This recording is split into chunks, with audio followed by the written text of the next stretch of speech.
Oke, assalamualaikum warahmatullahi wabarakatuh. Berjumpa lagi dengan saya. Gimana kabarnya teman-teman? Semoga teman-teman dalam kondisi yang semakin sehat ya, semakin membaik dan terus membaik hingga menuju sembuh ya. Amin ya robbal alamin.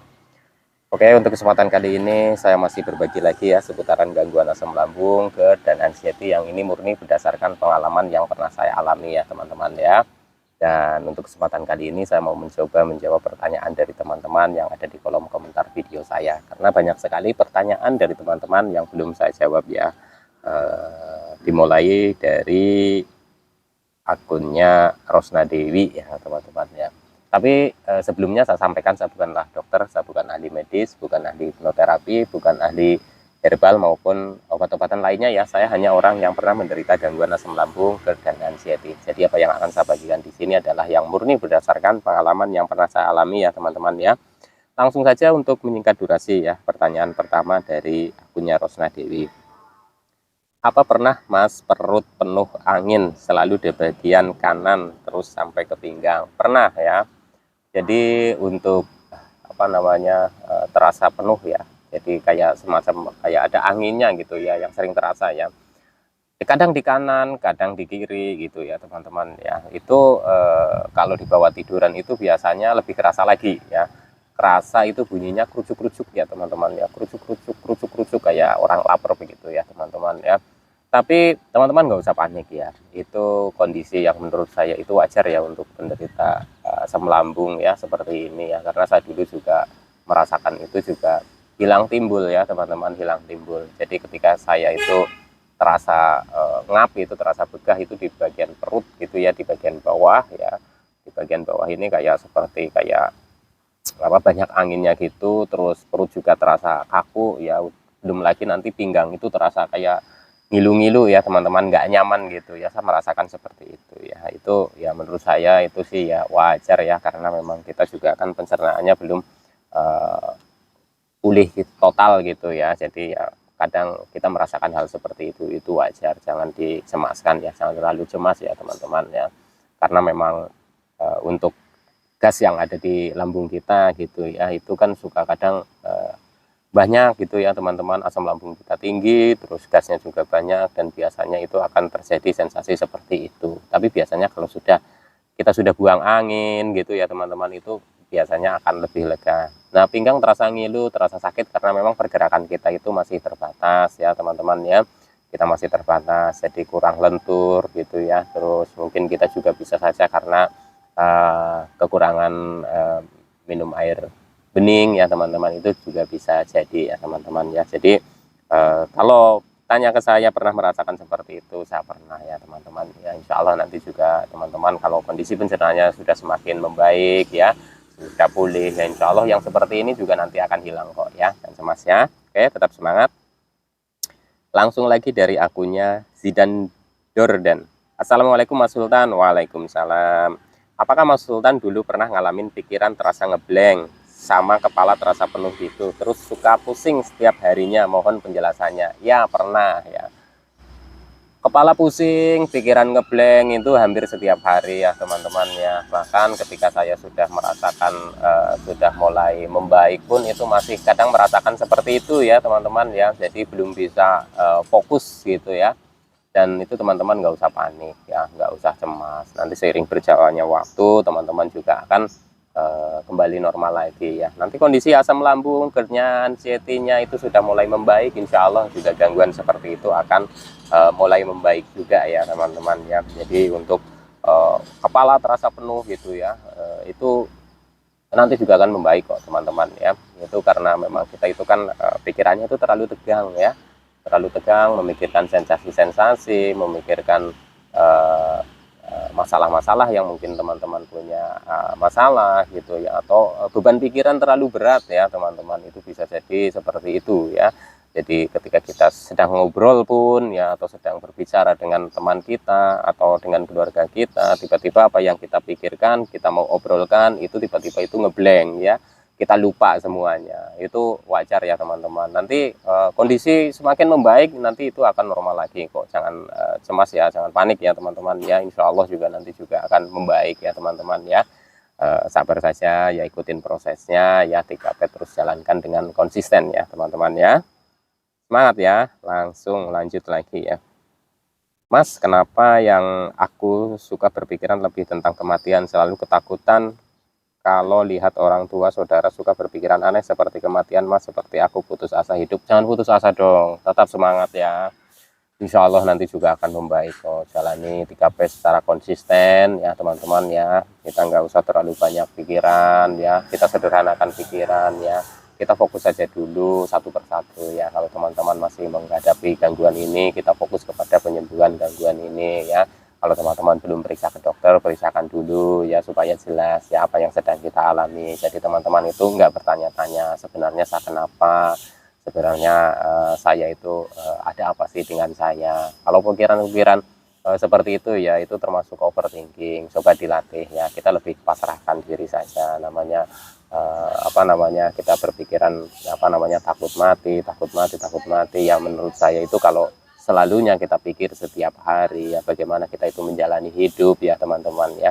Intinya kita lebih berpasrah lagi ya, tetap semangat ya, tetap fokus kepada pemulihan dan penyembuhan dulu ya teman-teman ya. Insya Allah nanti juga ketika kita sudah sembuh dari gangguan ini ya, kita sudah membaik dari gangguan pencernaannya, insya Allah juga nanti perasaan-perasaan atau pikiran seperti itu juga mulai membaik ya teman-teman ya. Oke, tetap semangat ya. Lanjut lagi dari akunnya Ratu Orza Sativa. Apakah selama Mas kena asam lambung, kolesterolnya naik juga, rasa takut masih ada, dengar burung dan berita duka? Oke teman-teman ya. Untuk kolesterol saya pas cek lab pertama itu hasilnya sih normal kata dokter ya. Memang ada tinggi sedikit ya teman-teman, yang waktu itu harusnya berapa ya, 150 gitu, maksimal saya itu 160 ya, tapi dokter bilang nggak apa-apa, ini kamu karena kurang olahraga gitu ya, kurang gerak gitu ya teman-teman, dan saya suruh hindari ini teman-teman ya, makanan yang terlalu asin gitu ya teman-teman ya. Kalau untuk ketakutan apa namanya, masih ketakutan dengar suara burung gitu ya, yang mitos-mitos seperti itu ya teman-teman ya, atau dengar berita duka gitu ya teman-teman. Nanti teman-teman juga akan membaik kok ya, seiring berjalannya waktu teman-teman sudah membaik dari gangguan pencernaan ini, nanti juga teman-teman sudah mulai tenang, mulai rileks, itu gangguan seperti itu, pikiran-pikiran seperti itu juga perlahan-lahan akan berkurang ya. Intinya tetap semangat ya teman-teman, kita berpikir positif saja, kita fokus saja dulu kepada pemulihan ya teman-teman ya. Oke, lanjut lagi dari akunnya Aziz Setuap ya. Mas, maaf Mas, mau nanya, saya sudah 80% sembuh, tadi nyobain makan jengkol 3 keping, 3 jam kemudian ulu hati nyeri, lalu nyerinya pindah ke kaki kiri, nyeri tegang, apa itu asam urat atau efek asam lambung aja? Terima kasih ya. Kalau untuk asam urat ya coba cek dulu ya teman-teman ya. Tapi kalau untuk jengkol, pete itu memang saya itu kurang cocok ya teman-teman. Pada saat saya mengalami gangguan ini memang kurang cocok ya teman-teman. Jadi ketika makan itu ya teman-teman ya, itu malamnya itu sering terjadi seperti kayak ganjel di sini ya, ganjel di ulu hati, seperti kayak ada makanan di dalam sini gitu ya, tapi dimuntahin itu nggak muntah ya teman-teman ya, pokoknya nggak nyaman itu ya. Nah, setelah saya amati seperti itu, saya coba hindari apakah ini dari makanan yang saya makan, dan beberapa hari saya nggak konsumsi gitu ya, dan pernah coba lagi ternyata muncul yang sama, oh berarti saya memang belum cocok dengan makanan itu ya teman-teman ya. Jadi penting sekali untuk teman-teman untuk mengamati ya pola makan teman-teman juga ya. Oke, tetap semangat ya, insya Allah nanti juga akan membaik ya. Amati pemicunya ya, karena teman-teman sendirilah yang bisa mengamati ya. Lanjut lagi dari akunnya Rio Mazda. Mas Irin, saya dari Bujon, saya kok capek terus waktu aktivitas walaupun tidak berat. Nggak apa-apa ya, berlatih terus ya teman-teman ya. Aktivitasnya jangan terlalu berat dulu ya, jalan kaki dulu santai, nggak apa-apa ya. Jalan kaki dulu santai di sekitaran rumah dulu, intinya bertahap, dan ini perlu proses. Jadi kalau teman-teman belum fit ya, atau belum kembali lagi tenaganya ya, teman-teman nggak usah panik, nggak usah cemas, ini butuh proses, sedikit demi sedikit jalani saja, syukuri kemajuan ya, walaupun itu sedikit demi sedikit. Oke, semangat ya. Langsung lanjut lagi dari akunnya Ani Melia, Ani Meilani ya. Iya betul Mas, sulit dipercaya sekalipun dokter yang bilang susah percaya. Mas, kalau meredakan hawa panas di dalam gimana ya Mas? Kemarin saya sempat lemes terus hampir 1 bulan, pas dicek HB normal, sungguh menyiksa rasa. Semoga kita semua diberikan kesembuhan total. Amin ya robbal alamin ya. Jadi memang kalau untuk lemes gitu ya, terus kita cek itu normal gitu ya. Memang kan penderita gangguan asam lambung, dan anxiety ini kan memang sensasi fisik, bukan hanya sensasi fisik aja ya, sensasi psikis juga ya, dan itu juga cukup menguras energi ya. Dan biasanya kita juga merasakan itu sering lemas, lemah, letih, lesu ya teman-teman ya, itu seperti itu ya, karena memang energi kita itu cepat terkuras karena kita terlalu banyak beban pikiran. Itu bisa jadi seperti itu ya teman-teman ya. Kalau untuk panas dalamnya, coba teman-teman amati ya, amati pemicunya, bisa saja dari pola makan. Tapi kalau untuk sekedar meredakan ya teman-teman ya, kalau pas pada saat panas dalam biasanya saya minum air putih hangat ya teman-teman ya, karena saya juga tidak minum kemasan-kemasan itu ya, apa namanya, minuman-minuman kemasan pereda panas dalam itu saya nggak minum ya, cukup saya air hangat saja ya teman-teman ya. Oke, lanjut lagi dari akunnya Saputra Poni 45. Saya sedang mengalami kepala pusing berputar, mual, muntah, keluar air doang, dan berkali-kali muntahnya. Tidak selera makan, kalau makan langsung muntah. Tadi sore tadi saya mengalaminya sampai sekarang. Buat teman-teman di sini ada yang mengalami enggak, dan cara mengatasinya gimana? Apakah harus periksa ke dokter? Dan saya tidak mau lihat Google. Pak Sultan apa juga mengalami dan cara mengatasinya gimana Pak? Ya, saya mengalami seperti itu ya, pusing berputar, pernah mual ya. Kalau muntah itu apa namanya? Muntahnya itu bukan muntah makanan ya, karena mungkin saya juga dulu makannya masih sedikit ya, jadi kayak air gitu ya teman-teman ya. Tapi menurut saya itu kalau teman-teman belum periksakan diri ke dokter, itu juga periksa ya, karena memang pemicunya itu, ini faktornya kan berbeda-beda ya teman-teman. Kalau memang itu karena asam lambung ya, nanti kita tinggal ikutin arahannya dari dokter ya, kita terapkan juga pola hidup sehatnya ya teman-teman, kita amati juga pola makan kita ya teman-teman ya. Nah, dari situlah nanti teman-teman itu akan bisa mengamati ya, setelah teman-teman menerapkan pola hidup sehatnya, termasuk pola makannya yang teratur, terus makanan-makanan yang dikonsumsi itu yang aman dulu buat apa namanya lambung kita ya. Itu kalau memang ada kemajuan ya teman-teman ya, itu berarti teman-teman itu memang ada gangguan asam lambung. Jadi ketika teman-teman itu sedang tinggi asam lambungnya, itu biasanya akan merasakan seperti itu. Saya dulu merasakan hal yang seperti itu ya teman-teman ya. Oke, tetap semangat ya teman-teman ya.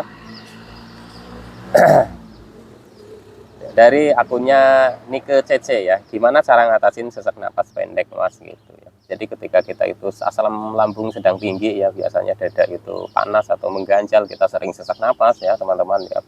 Kita akalinya itu dengan nafas diafragma, artinya kita coba atur nafas kita, olah nafas kita, ambil nafas dari hidung, simpan di perut, keluarkan lewat mulut gitu ya. Itu lakukan berulang-ulang seperti itu dengan rileks dan santai ya, insya Allah ini cukup membantu. Dan jangan lagi ditambah dengan kecemasan ya teman-teman, ketika teman-teman sedang mengalami nafas pendek seperti ini gitu, jangan cemas, karena kalau cemas itu nanti akan bertambah berat gitu ya teman-teman ya. Jadi ketika mengalami seperti ini, oh iya ini saya harus bantu pernapasan saya dengan nafas diafragma. Kita ambil oksigen sebanyak-banyaknya gitu ya, melalui hidung, kita simpan di dalam perut, kita keluarkan sedikit-sedikit seperti itu, insya Allah bisa membantu ya teman-teman ya. Tetap semangat ya teman-teman ya. Lanjut lagi dari akunnya Ijel Sutria ya. Assalamualaikum Mas, kenapa badan lemas, kalau berdiri seperti mau roboh, pikiran selalu ke M. Kalau dengar berita negatif seperti diri kita sendiri yang mau M, mohon solusinya Mas. Ya itu termasuk apa namanya overthinking ya. Jadi pikiran-pikiran negatif kita yang selalu mengait-ngaitkan kita dengan kondisi orang lain ya teman-teman ya. Jadi ketika kita itu dengar mungkin orang lain sakit ini sakit itu, seperti kita itu merasakan, dan kita itu udah berpikirnya itu macam-macam. Jadi apa yang belum kita lakukan sudah kita pikirkan dulu ya teman-teman ya. Terus kalau dengar berita-berita negatif itu, kita membayangkan itu seolah-olah itu akan terjadi kepada diri kita gitu ya teman-teman ya. Ini bisa dikurangi ya teman-teman, atau dilatih untuk mengurangi pikiran-pikiran seperti ini dengan cara apa teman-teman ya? Dengan cara teman-teman sibukkan diri ya, beraktivitas walaupun masih terbatas ya, lakukan kegiatan-kegiatan atau hobi teman-teman ya, supaya teman-teman itu tidak terfokus kepada sensasi yang seperti itu. Insya Allah ini cukup membantu ya teman-teman ya. Oke, tetap semangat ya. Lanjut lagi dari akunnya Akuin. Assalamualaikum. Waalaikumsalam. Mas, saya lambungnya udah enakan tapi masih sulit tidur, gimana solusinya? Waktu minum obat dari psikiater enak tidurnya, kalau berhenti sulit tidur lagi. Oke teman-teman ya, untuk teman-teman yang sedang berobat atau berikhtiar ke dokter ya, apalagi ke psikiater ya teman-teman ya, saya sarankan itu ikutin arahannya dari dokter. Kalau memang dari dokter itu apa namanya ya, belum diputusin untuk putus dari obat itu ya, teman-teman ikutin arahan dari dokter ya, karena dokter pasti apa namanya kasih resep itu ini ya teman-teman, sudah ada ininya teman-teman, ada waktunya, dan itu biasanya harus kontrol ya teman-teman ya, kontrol terus untuk bisa menganalisa kondisi teman-teman ya. Jadi kalau teman-teman itu memang masih sulit tidur, konsultasikan kembali dengan dokternya. Adapun bisa pemicunya itu dari memang kita itu kurang rileks ya teman-teman, itu bisa jadi ya kurang tenang pikiran kita pada saat mau tidur, gelisah, masih mikirin ini itu dan sebagainya ya, itu bisa saja mengganggu ketika kita itu mau tidur gitu ya teman-teman ya. Intinya teman-teman tetap semangat ya, insya Allah juga nanti akan membaik ya, amin ya robbal alamin. Oke, lanjut lagi dari akunnya Busit 371CH. Mas, saya sudah 10 tahun merasakan ini, jalan keliengan dan sempoyongan. Saya kalau jalan kayak roboh, kalau noleh kanan kiri cepat langsung keliengan. Apakah Mas juga merasakan hal ini? Ya, saya dulu masalah keliengan, sempoyongan, kalau noleh itu seperti nggak nyaman sekali gitu ya teman-teman, langsung oleng gitu, saya merasakan ya teman-teman. Memang ini saya rasakan dulu itu hampir setiap hari ya teman-teman ya, hampir setiap hari itu saya merasakan seperti itu. Nah teman-teman, ini menjalankan 3P secara konsisten atau tidak? Kalau saya dulu itu menjalankan 3P secara konsisten ya, walaupun memang perubahannya itu sedikit demi sedikit, yang saya rasakan itu memang ada perubahan ya teman-teman ya, tetap dilatih ya teman-teman ya, karena memang untuk sempoyongan, keliengan ini memang menurut saya itu awet ya teman-teman ya, karena saya dulu juga cukup lama dan ini cukup mendominasi sensasi di fisik saya ya teman-teman ya, oleng gitu ya, sempoyongan ya, keliengan gitu ya, leher nggak nyaman gitu ya teman-teman. Ini banyak sekali faktornya, semua berkaitan ya, dari kondisi tubuh kita, dari gangguan pencernaan kita yang belum normal, dari asam lambungnya juga belum normal, dari GERD-nya mungkin juga ya teman-teman, terus dari pikiran kita bisa jadi ya teman-teman ya. Jadi untuk teman-teman tetap semangat ya, jalani 3P secara konsisten, insya Allah nanti juga akan membaik dan sembuh ya, amin ya robbal alamin. Pokoknya teman-teman tetap semangat. Gangguan asam lambung, GERD dan anxiety ini pulihnya itu berproses, jadi teman-teman harus sabar ya, sabar pun perlu proses juga ya teman-teman. Insya Allah nanti teman-teman juga akan membaik dan sembuh ya, amin ya robbal alamin. Oke, sekian dulu ya teman-teman ya, nanti bisa dilanjut lagi ya insya Allah ya teman-teman ya. Maaf yang belum saya tanggapi komentarnya ya, mohon bersabar ya, tetap semangat. Insya Allah gangguan asam lambung, GERD dan anxiety ini bisa membaik dan sembuh ya, amin ya robbal alamin. Oke, sekian dulu, salam sehat jasmani dan rohani. Wassalamualaikum warahmatullahi wabarakatuh.